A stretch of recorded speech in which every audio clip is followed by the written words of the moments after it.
பிஸ்மில்லாஹ் ரஹ்மான் ரஹீம். கண்ணியமிக்க சகோதர சகோதரிகளே, அல்லாஹ்வின் நல்லடியார்களே, அஸ்ஸலாமு அலைக்கும் வரஹ்மத்துல்லாஹி வபரகாத்துஹு.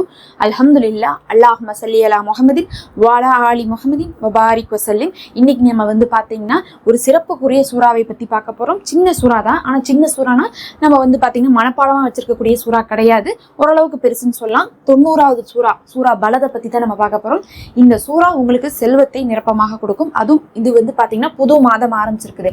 ஒவ்வொரு பிறையும் ஆரம்பிக்கும் போது நம்ம என்ன பண்ணணும், அல்லாஹ்விடத்துல துஆ செய்து ஆரம்பிக்கணும். அந்த மாதம் முழுவதும் பரக்கத்தா இருக்கணும், செல்வம் நிரப்பமா இருக்கணும், வறுமை வரக்கூடாது, கடன் இல்லாமல் இருக்கணும். எங்களுக்கு இந்த மாசம் எந்த ஒரு நோய் செலவும் கொடுத்துடாத, இன்னும் இந்த மாசமே எங்களுக்கு தீன் நிறைந்த மாசமாக ஆக்குன்னு சொல்லிட்டு நம்ம துஆ செய்துதான் ஆரம்பிக்கணும். இப்ப பாத்தீங்கன்னா நமக்கு பிறை ஒண்ணு ஆரம்பிக்குது. அல்லாஹ்ட்ட கேட்டுக்கோங்க. இந்த பிறை பார்த்தா அல்லாஹ் படைத்த பிறை தான். அதனால இந்த பிறையும் அல்லாஹ் படைத்ததுதான். நாம் இரண்டுமே நம்ம நேர்வழியில இருந்து அல்லாஹ்வை அடையணும்னு சொல்லிட்டு துஆ செய்து ஆரம்பிங்க. அப்பதான் உங்களுக்கு மாதம் முழுவதும் பரக்கத்தா இருக்கும், ஒரு நிஹ்மத்தா இருக்கும். இன்னும் பாத்தீங்கன்னா இந்த சூறாவை ஓதி வைத்துக் கொள்ளுங்க. வெறும் ஒரு முறை ஓதுனா கூட போதும். ரொம்ப சிறப்புக்குரிய சூறா பலதுல என்ன இருக்குது அப்படிங்கிறத நான் சொல்றேன். நீங்க சூறா மொத்தம் பாத்தீங்கன்னா 20 வசனம் தான். 20 வசனத்தை நீங்க என்ன பண்ணிடலாம், சும்மா ஃபோன் ஆப்லயோ இல்லை குரான்லயோ பார்த்து நீங்கள் என்ன பண்ணிடலாம், ஓதிடலாம். இது பார்த்தீங்கன்னா 20 வசனங்கிறதுனால சும்மா ஒரு 3-4 நிமிஷம் கூட போதும் உங்களுக்கு ஓதற்கு. எல்லாம் சின்ன சின்ன வசனமாக தான் இருக்கும். பார்த்தீங்கன்னாவே தெரியும். லா உக்ஸிமு பிஹாதல் பலது, அது ஒரு ஆயத்து. ரெண்டாவது வாந்த ஹில்லுன் பிஹாதல் பலது, ரெண்டாவது ஆயத்து. பார்த்தீங்கன்னா சின்ன சின்னதாக இருக்குது. அதனால பார்த்து கூட என்ன பண்ணிடலாம், நீங்கள் ஒரு தடவை ஓதிருங்க. இதில் என்ன இருக்குதுங்கிறத மட்டும் நான் சொல்கிறேன். அல்லாஹ் பார்த்தீங்கன்னா ஒரு நகரத்தின் மீது அங்கே மக்கள் என்ன பண்ணுறாங்க, அந்த நகரத்துக்குள்ளே போகிறாங்க. அந்த நகரத்தை பற்றி அல்லாஹ் என்ன பண்ணுறான் சொல்கிறான். அதில் இருக்கிற தமிழ் மட்டும் படிக்கிறேன், அதை மனசுல வச்சு இந்த சூறா ஓதுங்க. இந்த நகரத்தின் மீது நான் சத்தியம் செய்கிறேன், நீர் இந்நகரத்தின் சுதந்திரமாக தங்கியிருக்கும் நிலையில் பெற்றோர் மீதும் பெற்ற சந்ததியின் மீதும் சத்தியமாக திடமாக நாம் மனிதனை கஷ்டத்தில் உள்ளவனாகவே படைத்தோம். அல்லாஹ் என்ன சொல்றான், நபி ஸல்லல்லாஹு அலைஹி வஸல்லம் அவர்களுக்கு, இப்ப நீங்க இருக்கிறீங்களே அந்த நகரம், அந்த நகரத்தின் மீது நான் சத்தியம் செஞ்சு சொல்றேன், இந்த மனுஷனை எப்படி படைச்சிருக்கோம்னா கஷ்டத்துல உள்ளவனா தான் நம்ம படைச்சிருக்கோங்கிறான். அல்லாஹ் என்ன பண்ணிட்டான் சொல்றான், உங்களை கஷ்டத்துல தான் படைச்சிருக்கோம், கஷ்டத்துல தான் நீங்க இருப்பீங்க. எல்லா மனுஷனுமே என்ன நினைச்சுக்கிறான், நல்லா இருக்கணும் நல்லா இருக்கணும் நல்லா இருக்கணும்ட்டே கேட்கறான். ஆனா அல்லாஹ் என்ன சொல்லியிருக்கான், உங்களுக்கு சோதிக்கிறதுக்கு தான் இந்த வாழ்க்கை. அப்போ உங்களுக்கு கஷ்டம் வரதான் செய்யும். காசு இருந்தாலும் கஷ்டம் வரும், காசு இல்லாட்டினா கஷ்டம் வரும், நோய் இருந்தா கஷ்டம் வரும், நோய் இல்லாட்டினா கஷ்டம் வரும், குழந்தை இருந்தாலும் கஷ்டம் வரும், குழந்தை இல்லாட்டினாலும் கஷ்டம் வரும். இந்த உலகத்துல எது இருந்தாலும் இல்லாட்டினாலும் கஷ்டம் மட்டும் உங்களுக்கு இருக்கும்னு நல்லா சொல்றான். சொல்லிட்டு ஒருவரும் தன் மீது சக்தி பெறவே மாட்டார் என அவர் எண்ணிக்கொள்கிறானா. அதாவது மனிதர்கள் என்ன நினைக்கிறாங்க, என் மேல யாரும் ஒன்றும் செய்ய முடியாது, நான் தான் எல்லாம் அப்படின்னு நினைச்சிட்டு இருக்கான். ஏராளமான பொருள்களை நாம் அளித்தோம் என்று அவன் கூறுகிறான். தன்னை ஒருவரும் பார்க்கவில்லை என்று அவன் எண்ணுகிறானா. அவனுக்கு நாம் 2 கண்களை ஆக்கவில்லையா. அல்லாஹ் கேட்கிறான், அப்படி அகம்பாவத்தில் இருக்கிறவங்களை பார்த்து 2 கண்களை ஆக்கலையா, அதே மாதிரி அவர்களுக்கு நாவையும் 2 உதடுகளையும் ஆக்கவில்லையா. இன்னும் நன்மை தீமையாகிய 2 பாதைகளையும் நம்ம அவனுக்கு காண்பித்தோம், ஆயினும் அவன் கணவாயை கடக்கவில்லை. என்னது அந்த கணவாய் அப்படிங்கிறது பார்த்தீங்கன்னா, நபியே, கணவாய் என்பது என்ன என்பது உமக்கு எது அறிவிக்கும். ஒரு அடிமையை விடுவிப்பது, அதாவது ஒரு அடிமையை உரிமை கொடுத்து விடுவிப்பது ஒரு கணவாய்.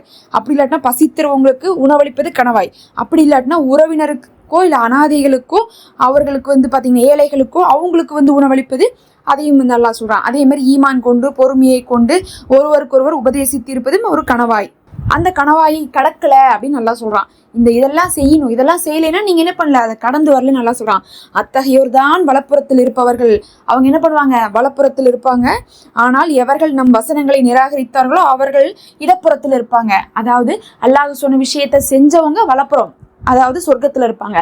செய்யாதவங்க என்ன பண்ணுவாங்க, இடதுபுறம், அதாவது நரகத்துல இருப்பாங்க. அவர்கள் மீது மூடப்பட்ட நெருப்பு இருக்கும்னு அல்லாஹ் சொல்றான். சுப்ஹானல்லாஹ். நீங்க அல்லாஹுடைய கட்டளையாகிய இந்த விஷயங்களை நிறைவேற்றுங்க. அதுதான் உங்களுக்கு இம்மையிலையும் மறுமையிலும் பரக்கத்தை, செல்வத்தை, இன்னும் வெற்றியை தரும். அதாவது அல்லாஹ் என்ன சொல்றான், ஏழைகளுக்கு உணவளிக்க சொல்றான், அனாதைகளுக்கு உணவளிக்க சொல்றான்.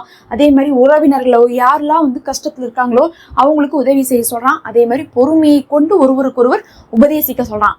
ரொம்ப முக்கியம், உபதேசிப்பது மட்டும் இல்ல, பொறுமையை கொண்டு. நான் மற்றவங்களுக்கு நல்லது சொல்றேன்னா கூட பிடிவாதமா சண்டை போட்டு சொல்லக்கூடாது. ஏன் உனக்கு அறிவில்லையா, ஏன் இப்படி செஞ்ச, இப்படிதானே செய்யணும் அப்படின்னு நான் சொல்லக்கூடாது. நீங்க இப்படிதான் செய்யணும், அல்லாஹ் உங்களுக்கு இப்படிதான் என்ன பண்ணியிருக்கான், கட்டளையிட்டு இருக்கான், அல்லாஹ் தான் நம்மளை படைச்சிருக்கான்னு சொல்லிட்டு ஒரு குழந்தைகளுக்கு நம்ம சொல்லும் போதும், நம்ம கண்ணு முன்னாடி நல்லது கெட்டது நடக்கும் போதோ அதை நம்ம இப்படிதான் நேர்வழிப்படுத்தணும். பொறுமையை கொண்டு உபதேசிக்கணும். இந்த காலத்துல உபதேசிப்பதே இல்லை. ஏன்னா வந்து உபதேசிக்கிறதுன்னு பாத்தீங்கன்னா நமக்கு என்ன போச்சு, அவன் என்னமோ செஞ்சுட்டு போறான், அல்லாஹ் அவனை கேட்காமையா போயிட போறான் அப்படிங்கிற மாதிரிதான் இருந்துட்டு இருக்காங்க. அப்படி இல்லை, உபதேசிக்கிறேன்னு போயிட்டா என்ன பண்ணிடுறது, ஷார்ட்ஸ்ல வீடியோ போடுற முஸ்லீமை போய் கழுவி கழுவி ஊத்துறது. அதுல வந்து பாத்தீங்கன்னா எங்க பொறுமை இருக்கு? ஒன்னா வந்து என்ன பண்றோம், திட்டுறோம், இல்லாட்டினா நம்ம கண்டுக்காம போறோம். ஆனா அல்லாஹ் வந்து பொறுமையை கொண்டு உபதேசிக்க சொல்றான். இதையெல்லாம் செய்யறவங்க தான் என்ன பண்ணுவாங்க, சொர்க்கவாசியா இருப்பாங்க, இந்த உலகத்துல வெற்றியாளராக இருப்பாங்க.